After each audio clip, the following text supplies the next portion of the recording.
सभी किसान भाइयों का एक बार फिर से यूट्यूब चैनल एग्रो दर्पण पर बहुत बहुत स्वागत है। किसान भाइयों, आज की इस वीडियो में हम जानेंगे जैसे खेतों में बहुत ज़्यादा दूब घास हो जाती है तो दूब घास को कैसे नष्ट करें, खेत से इसको कैसे ख़त्म करें। तो आज की वीडियो में हम इसी दूब घास के बारे में चर्चा करने वाले हैं।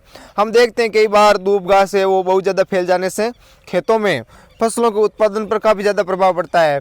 उत्पादन पर प्रभाव क्या पड़ता है, फसलें बिल्कुल भी नहीं होती है क्योंकि ये दूब घास फैलने से इसकी जड़ें बहुत ज़्यादा विकसित हो जाती है और अन्य फसलें जो भी हम बोते हैं खेत में उन फसलों को ये पनपने का मौका ही नहीं देती है। तो इस कारण दूब घास को खेत से हटाना बहुत ही आवश्यक होता है।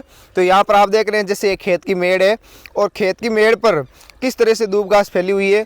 ये लगातार इसी तरह से खेत में भी बढ़ती चली जाती है और खेत में फैल जाती है। तो आप यहाँ पर खेत की मेड़ों पर ये दूब घास देख रहे हैं और दूब घास को हमें रासायनिक दवाओं का प्रयोग ना करके कैसे हटाना है। तो आज की वीडियो में हम इसी के बारे में चर्चा करेंगे और मैं बताऊंगा आपको किस तरह से रासायनिक दवाओं का प्रयोग करे बिना दूब घास को खेत से हटाएं। तो चलिए मैं आपको बताता हूं। तो अब यहाँ पर आप देख रहे हैं जैसे इस खेत में यहाँ पर ये दूब घास है, काफ़ी ज़्यादा फैल चुकी थी लेकिन इसको अभी ख़त्म किया है। कैसे ख़त्म किया है, जैसे गर्मी के दिनों में अगर आपका खेत खाली पड़ा है तो आप गहरी जुताई करके यानी 23 से गहरी जुताई करके और फिर दूब को ऊपर खींच ले। ऊपर कैसे खींचना है, जैसे हल के द्वारा या हल की तरह दिखने वाले नोक तीखी नोक वाले हल की तरह दिखते हैं यंत्र, उससे आप खींच करके और इसको बाहर निकाल लें। बाहर निकालने से ये अंदर नहीं रहेगी इसकी जड़ें और ये सूख जाएगी।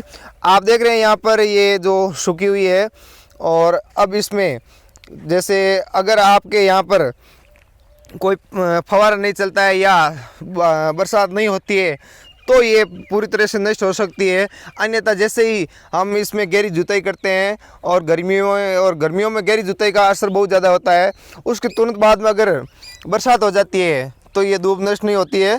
बरसात नहीं होती है और गर्मियों में हम गहरी जुताई करके छोड़ देते हैं तो ये दूब निश्चित रूप से ख़त्म हो जाती है। ये हमारा आजमाया हुआ तरीका है। हमारे खेत के एक हिस्से में बहुत ज़्यादा दूब हो गई थी और वहाँ पर दूब को इसी तरीके से हटाया था गहरी जुताई करके गर्मियों में। और सही टाइम का ध्यान रखना है, आकाश में बादल नहीं होने चाहिए उस समय। अगर बादल होते हैं तो 1-2 दिन में बरसात भी हो सकती है। तो उस समय आपको एकदम सही समय का चयन करके और देखना है भाई अब जैसे लू कब चलने वाली है। जैसे ही लू चलने का मौसम आए उसी समय आपको इसमें गहरी जुताई करके और इसको बाहर निकाल लेना है। और आप यहाँ पर देख रहे हैं ये पूरी तरह से सूख चुकी है। अगर इसमें कोई जैसे थोड़ा बहुत भी डंठल बचता है तो हम फिर से यही कोशिश अगले साल करेंगे और एक बार फिर से इसको नष्ट करने की कोशिश की जाएगी। और वैसे ये पूरी तरह से नष्ट हो जाती है।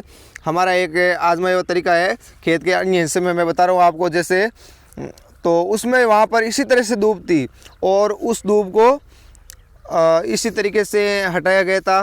तो आप भी अगर ये कोई वैसे भी आप खेत में तेई तो निकालते हैं तो एक बार इस तरीक़ों को भी आजमा ले ताकि कोई रासायनिक दवाओं का प्रयोग ना करना पड़े। और वैसे अगर नहीं जाती है खेत से तो फिर तो रासायनिक दवाओं का हमें प्रयोग करना ही पड़ेगा। तो ये तरीका है। ये वैसे भी आप तेई निकालने वाले होते हैं तो इसमें कोई एक्स्ट्रा खर्चा नहीं है, तो बिना एक्स्ट्रा खर्चे के आप ये काम कर सकते हैं। तो एक बार ये तरीका अवश्य आजमा लें। गर्मियों में जब बहुत ज़्यादा लू चलती है तो उसी समय आपको गहरी जुताई करके इसका परमानेंट खात्मा करना है। तो किसान भाइयों, आज का वीडियो आपको पसंद आया है तो लाइक अवश्य करें और चैनल को सब्सक्राइब भी करें। धन्यवाद किसान भाइयों।